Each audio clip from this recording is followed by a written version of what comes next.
90% of fights end up on the ground, unless you know these 4 things. Today's guest is a world-famous UFC coach and Brazilian Jiu-Jitsu black belt. He's gonna teach me his anti-grappling system to avoid the ground even against a trained professional so that you can win a street fight too.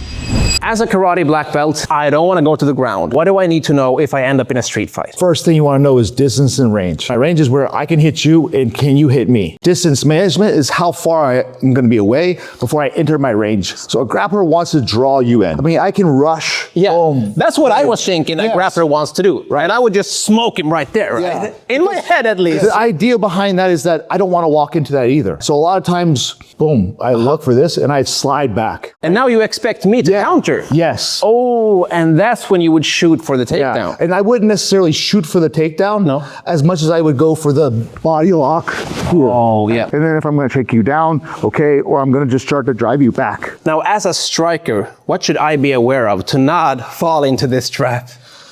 Distance and range. Oh, that's the first things you... Okay. So I come back. It's for you if you want to strike me. Yeah, it's the same thing. So I want to keep you at the end of my punches. Yes. To not do that overcommitment. Yeah. As soon as you came off that foot right there with that overcommitment, that's overcommitted, right? Yes. So if we want to throw the 2, if we're sitting in our 2, here it's easy to chamber back and stop the takedown. So we all know that when I hit, boom, right? If I push, I sometimes take the power off of my punch. Right. If I pop, right, I may get a little bit more for my money, right? So if I push and your brain hits the back of your head once, but if I pop, the brain, you saw what happened to my hand. Oh, it rattles, Yeah, so the brain goes boom, boom. Right, so I'm adding more concussive blows. I feel like snapping your punches is going to be one of the best things you can do because when I boom pop, right, I see this right here. It's also kind of a shock to look. When I'm here, you can still counter me even if exactly. Where if I go here and you go counter, you're defending. I'm back. I can see this. I can see that punch coming and I'm not over here where if you throw the punch, I can't really block down. Yes. So what do grapplers hate the most when they face a striker? The understanding of how to block me. Interesting. Right? How to block your takedowns? Okay. Right? Because we don't necessarily want to sprawl. Okay. But if I come down and you lower your arm alongside here, this is like a down block. Oh, that looks like a classical karate down block. Yeah. Okay. So I could use that. Yeah, just pulling your leg back. Okay. So if I go in, bam. Yeah, this stops me here. Now I have to come back up. Hip back, shoulder forward. Yes. Okay. Right? And then I would probably try to, if you keep going, I would sprawl on it. I keep going. And then you redirect. The similar to the down block is just changing your level with your shoulder, with your elbows. So you don't even have to extend the arm. You can You're pushing with this part, your shoulder. Okay. Right? Because that becomes a stronger frame rather than a push frame, which is here, like that. Where I can play off and move, right? Whereas this down, you push with your elbow. Right? It's gonna be hard for me to move around this. And then you can shock my head, just pushing my face off. Right. Hey, and there we go. Yeah. That's it. So what if you do get close and get that body lock and we end up in the clinch? Can we have a look at the clinch? Sure. So we talked about body lock, right? For a grappler, this is a great clinch for me. For a clinch for a striker, it's more of a framed space, right? And control of arms so that you're able to throw knees, elbows, come back off your punches, come back to the clinch for the head tie for Muay Thai.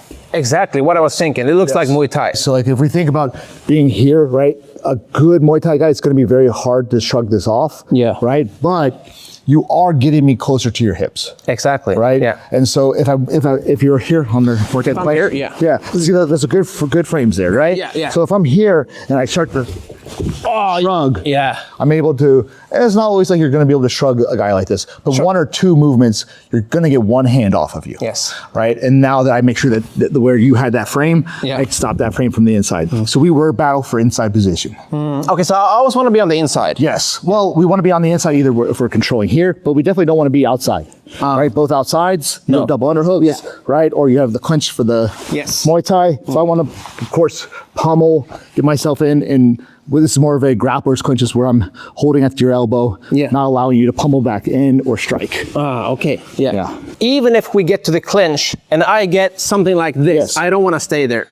You want to do damage and go. Damage and then escape. Yeah. And I would say which is something really beautiful a lot of Muay Thai fighters do, which is immediately breaking posture harder. Yeah, they turn around because you don't want me. So with the first clinch here, this has got me off balance. But when I try to find my balance, right, because I'm a grappler, I understand my hips have to be underneath my chest. Yeah. Right. But if you spin and pull my head, now I'm back in this position. Exactly. I want to keep you unbalanced. Yes. And you want to try to do the most damage that you can do.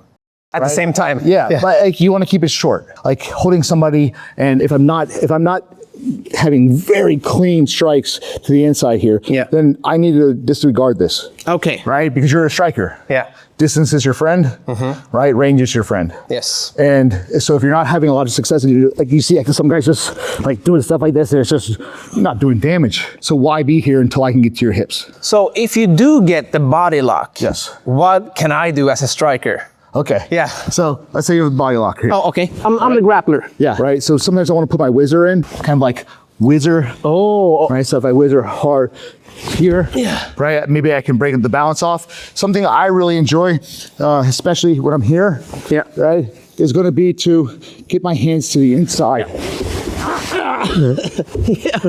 Wow. Yeah. That's really hard to hold you. Yes. So imagine. So then, right, so the clinch. Okay, yeah. So we're here, right? I have this whizzer. At the same time, if I can break this up, so a lot of times I'll bring my opponent up, right? And then I'll pop in. Right, because that creates space. Yes. Okay.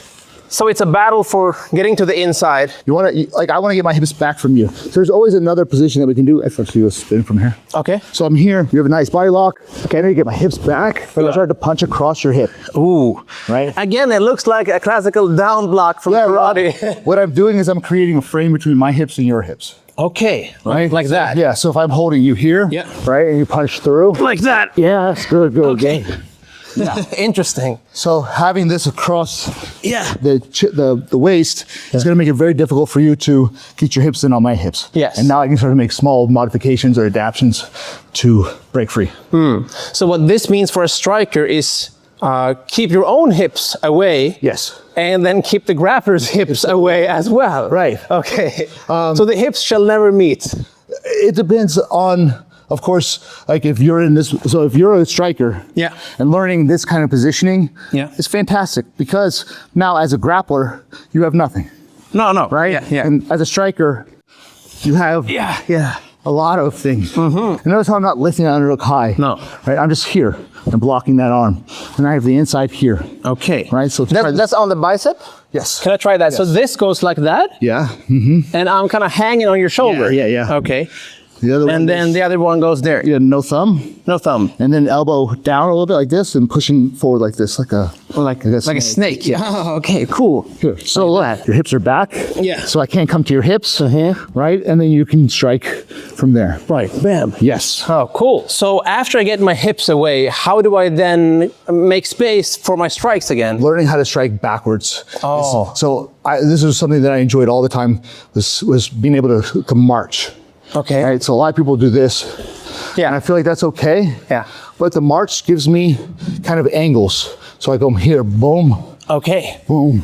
Oh, stepping back. Yeah, and kind of cutting my angle. What if we have an environment with walls? Yes. You're known for your cage wrestling, right? Yes. Can we have a look at what would happen if I'm against a wall or a cage? Sure. If I get you against the wall? Right. Yeah, okay. Here, right? So a lot of times I want to get to the inside, and I want to get to, not your throat, but where this bone is. Oh, interesting. Right? The jaw. Okay. Right? And now you have this underhook here, right? Yeah. So when I push this underhook down and lift up, I'm able to turn. Wow.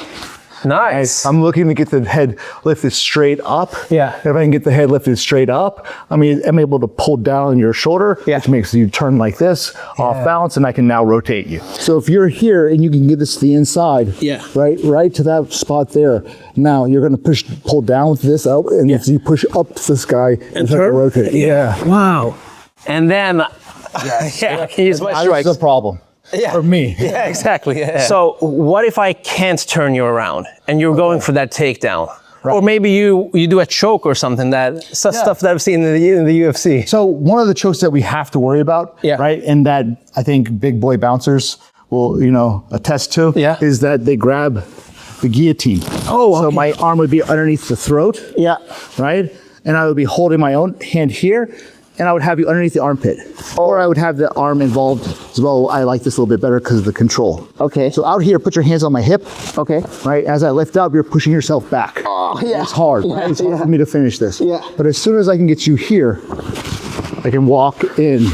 Oh, now it's much harder. And that's what famously happened to Lyoto Machida. Yes. Yes, against John Jones. So how do we prevent that from happening? One thing I love, right, is the human anatomy. Okay. Right? So if we look at this thumb, right, I hold your hand, pull your arm. Okay. Feels right now, pull your arm. Ah. Right. So if I squeeze your thumb, right, it weakens the forearm. Yes. Now, the same thing is if you hold your hands together, like this, right, and I'm able to peel the thumb, right? We're not the thumb itself, but at that point, that grip there, things are going to come undone. Okay. So when I'm here, this position, I want to try to find right here the thumb. So hold your hands. Yeah. See how I'm able to start to peel and start to come up with my own hips now. Right? Okay. So dealing with the choke first is always first, because when people grab their hands, usually they adjust. Yeah. So here they have it, and then they're going to make an adjustment. So I just kind of use the meaty part of your thumb right there. Yeah. I've never seen this before. Yeah, it's wow. Yeah, because I'm kind of controlling your whole arm. Yeah. It takes away the strength in my forearms. Yes. Is there any way that I can take you down if I'm against the wall? Yes. So I can step in. Oh, like classical judo throw. Yes. Right. We're here.